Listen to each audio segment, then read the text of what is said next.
All right, hello everybody. Welcome. It's good to be back with another video. I know it's been a little while.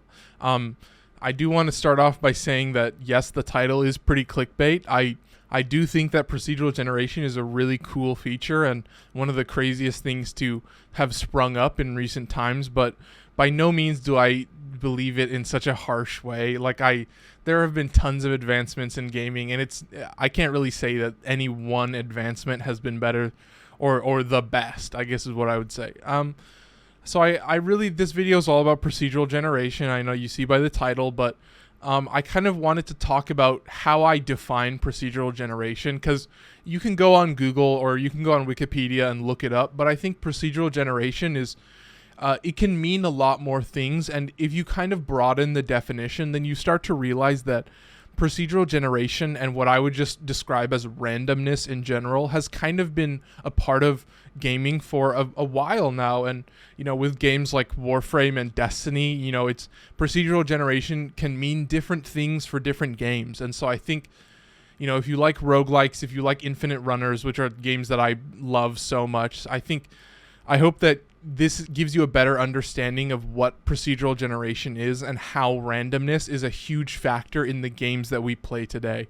I guess I would describe it almost as a spectrum that on one end we kind of have like the Minecraft No Man's Sky style procedural generation, where it is like dozens and dozens of variables, tons of percentages that are all working together in this perfect symphony, and that's more like traditional true procedural generation. And then somewhere in the middle we have RNG, you know, random loot tables, having different drops for things. You know, you get the idea. In roguelikes, it's kind of like having modifiers and all this other stuff. So, you know, you can see that thinking of it more as randomness can kind of help you see similarities and connections. And then over on the right, I guess I would say that like Warframe is a good example of what I would call like a pseudo random grab bag, where it's kind of more about having, I don't know, a dozen or maybe a little bit more than a dozen different variables. Like the best instance I can think of, we'll get more into it, is like,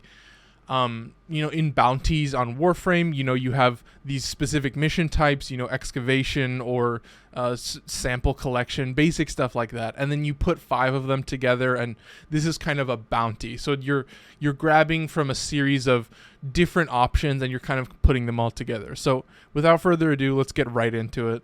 So I think for a lot of people, procedural generation is best described kind of in terms of map design. And really, I think of them as 2 distinct variables on either end of the spectrum. You know, on one side, we have stuff that I'm sure we're all familiar with, which is more like Minecraft and No Man's Sky, where it's about the scale.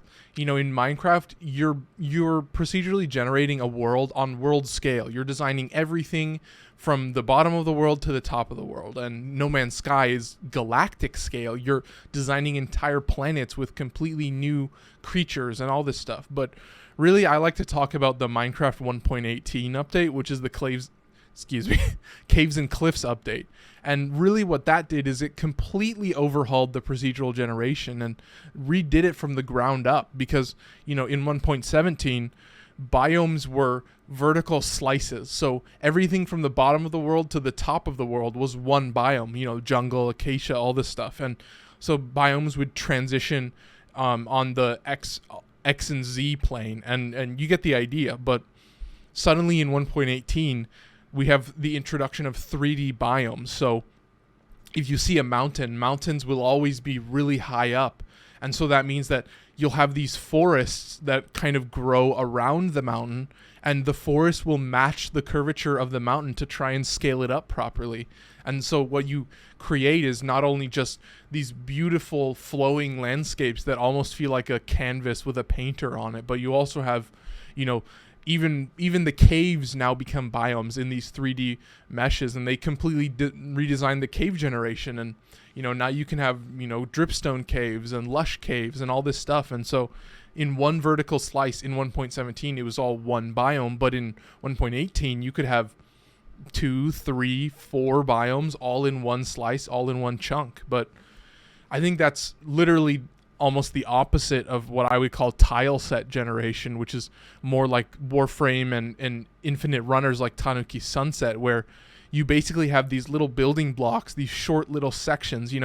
Tanuki Sunset's a really good example. It's literally just, a straightaway with a jump or a turn, a 90-degree turn or a 180-degree turn. And all you're doing is you're playing model trains. You're just snapping the pieces together one after another. And, with Tanuki Sunset and Warframe, all you have to worry about is that you don't run into the stuff you've already placed. And so, Warframe is even more basic. It's literally just big rooms and small rooms, which are more like hallways, and everything's broken up by a door.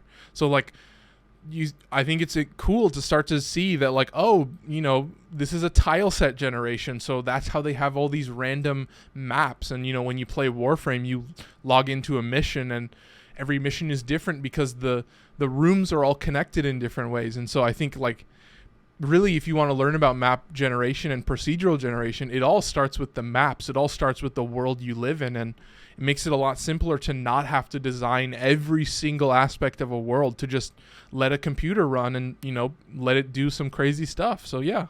So I think for a lot of people, map generation is definitely the truest form of procedural generation.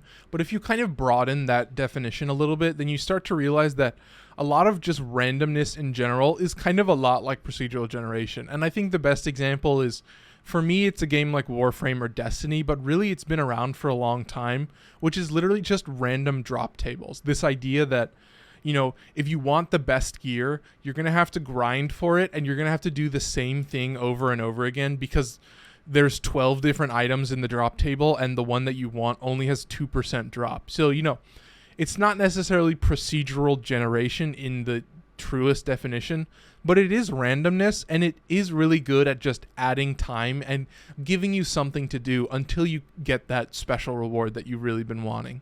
So now we're getting into more of the roguelike aspects of it, and I think, Gunfire Reborn is an example of this next thing, but also kind of Borderlands 2, which is this idea of randomizing your guns and adding all of these confounding variables that can end up on a gun. So, you have rarities and you have modifiers, and the modifiers have rarities, and you have enhancements, and you start to get the picture. And you can also upgrade guns. So it's pretty basic. You literally just add as many variables, as many positive modifiers as you can, and you kind of split them up. So the whole goal is that you end up with this golden gun, and that's part of the excitement, is that, it's similar to the drop tables where, 90% of the guns are going to be trash garbage, but 10% are just going to be these perfect god tier guns with all the best modifiers. But it's really just a random chance, and it makes it so exciting when you do get that gun, because you know that it was completely random and that maybe you are a little bit lucky.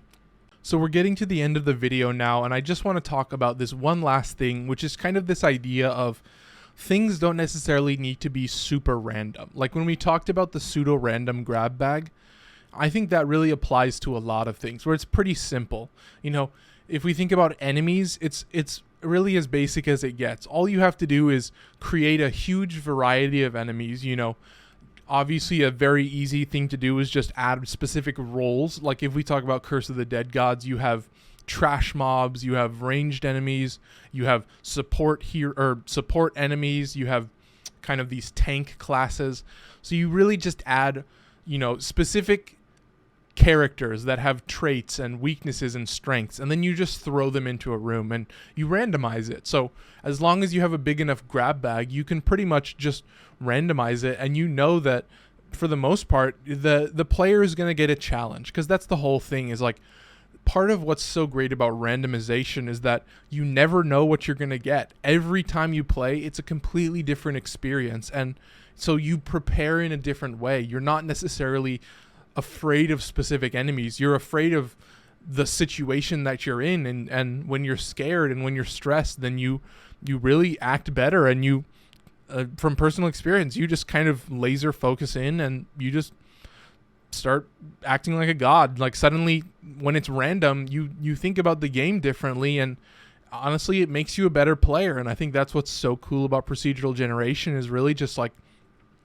procedural generation teaches you to think in a different way.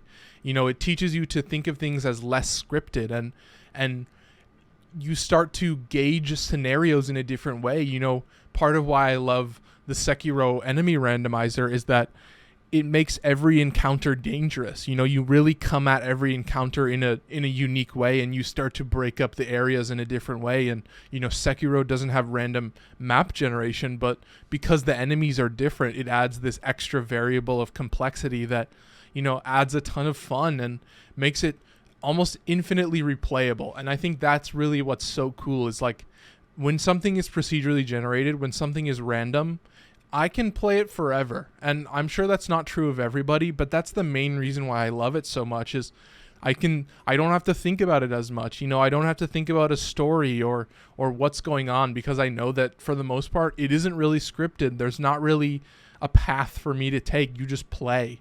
And you know, I've made plenty of videos talking about arcade games, but it really is, this is the modern arcade game. This is what new modern arcade games are. They're random. They're different every time, and that's what makes them so special, and that's why I love them. So thank you guys for watching, and I hope you enjoyed. Take care. Bye-bye.